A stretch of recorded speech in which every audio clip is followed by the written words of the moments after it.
और उसमें आपको लेना पड़ेगा, क्योंकि बिजनेस तो आपको रिस्क लेना ही पड़ेगा। और जैसा कि इन्होंने कहा कि अगर बैंकर्स इसी में 10 में से 9 में ट्रेन हो, नो कह देना है हमें, तो वहीं पर बात खत्म हो जाती है जी। आपने जो अभी आशुतोष जी, आपने जो पहले पूरी बात बोली ना, उसी के अंदर में आपने उसका आंसर भी दे दिया। Equipment is the right word. आपको हर ट्रेड की नॉलेज होने की जरूरत नहीं है कि आपको केमिकल ट्रेड की भी नॉलेज हो, आपको लेदर इंडस्ट्री की भी नॉलेज हो, आपको ABC to A to Z सारे नॉलेज हो, नहीं, पॉसिबल नहीं। पर एक जो चीज है वो that is called business acumen. अगर आपके पास में बिजनेस एक्यूमेंट है तो अब मैं आपको एक बात बताता हूं, हालांकि ये थोड़ी सी व्यक्तिगत बात हो जाएगी, क्योंकि मैं सपना जी को बचपन से जानता हूं, मेरे पास में मेरा सौभाग्य रहा कि मैं इनके पिताजी को भी जानता हूं, और मैं मतलब आज वो इस दुनिया में नहीं है, पर क्या है कि वो एक ऐसे व्यक्ति थे जिनको हमने बचपन से देखा और उन्हीं को देख के हम इंस्पायर्ड भी हुए एक बिजनेसमैन बनने के लिए, और उनके पास में वो इक्विपमेंट था बिजनेस के अंदर में, क्योंकि बचपन में हमने अपने युवावस्था में उनके साथ में बहुत सारे प्रपोजल डिस्कस करते थे।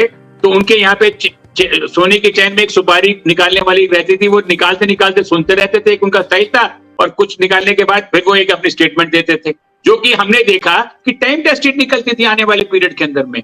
इस तरीके के जो लोग हैं इस देश के अंदर में, उनकी तादाद भी है, उनको लाया जाना चाहिए बोर्ड्स के अंदर में, कमेटीज के अंदर में, और उस तरह के लोग जिनके पास में एक बिजनेस इक्विपमेंट है वो बताएंगे कि साहब इस प्रपोजल के साथ में कैसे जस्टिस होगा। मैं ये नहीं कह रहा हूं कि वो फुल प्रूफ हो जाएगा, पर हाँ, up to the some extent businessman के साथ में जस्टिस हो जाएगा, क्योंकि बिजनेसमैन का भी तो रिप्रेजेंटेशन होना चाहिए वहां पर।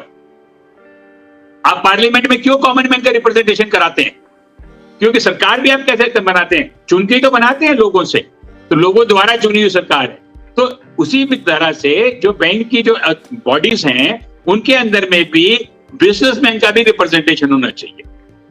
जो सक्सेसफुल बिजनेसमैन है उनको फर्ज बनाए उनका कि बिना पैसे के हम बिना पैसे के वो आके सर्विसेज दें। जी, चैम्बर, सीआईआई, फिकी, एसोचैम, पीएचडी, काफी बिजनेस फाउंडर्स को वो इन्वॉल्व करते हैं, ऐसी बात नहीं कि इन्वॉल्व नहीं करते। ये फोरम्स, इंस्टीट्यूशंस बहुत बनी हुई हैं, इसमें कोई किसी की कमी नहीं है। बिजनेस एक्यूमेंट भी कुछ हद तक बैंकिंग सेक्टर में अवेलेबल है। प्रॉब्लम है the training that they have been given to say no to most of the problems because they are not solution oriented. That is the biggest problem. They are not solution oriented. They are problem focused. Yes, right. They focus on the problem. They have not been trained to find out the solution to the problem. और एक middle part ढूंढ के रास्ता निकाल के गाड़ी आगे बढ़ाए, उनको ये ट्रेनिंग नहीं है। वो बोलते मैं इस डिपार्टमेंट में हूँ, मुझे ये रूल्स पता है, ये हमारे XYZ आरबीआई के गाइडलाइंस है, उसमें अगर 2% की गुंजाइश है, आरबीआई मुझे बोलती है कि मैं इसको पास ऑन करता हूँ, तो मेरी 3 ट्रांजैक्शंस, 3 शिपमेंट्स की 10 IRMs आज भी पेंडिंग है, जो कि आरबीआई तक गई। आज एक बैंक में, उसका नाम नहीं लेना चाहता हूँ, वो बोलती है ये पॉसिबल नहीं है इसको क्लोज करने का, और मुझे 4-5 महीने से घुमा रही है। दूसरा बैंक हाउएवर, क्योंकि वो लैंग्वेज जानता था, उसने बोला आप कुछ मत घबराइए, उनके पास प्रोविजन है कि वो सारी की सारी आपकी ट्रांजैक्शंस मेरे बैंक में ट्रांसफर कर दे, और जब वो ट्रांसफर कर देंगे विद इन 1 वीक मैं क्लोज कर दूंगा। तो अब क्या हुआ, आरबीआई की गाइडलाइंस तो वही थी, लोग भी वही थे, वो भी उसी लेवल का आदमी है, लेकिन उसका एटीट्यूड था कि वो सोल्यूशन निकालना जानता था, जो आरबीआई की गाइडलाइंस के हिसाब से उसको विजडम आया और उसने सोल्यूशन निकाल के काम आ गया। सामने वाले दूसरे, तो उसने एक्सपीरियंस मुझे क्या दिया, दैट मैटर्स टू मी। एक बैंक ने मुझे 4 महीने योगा क्लासेस फॉर देम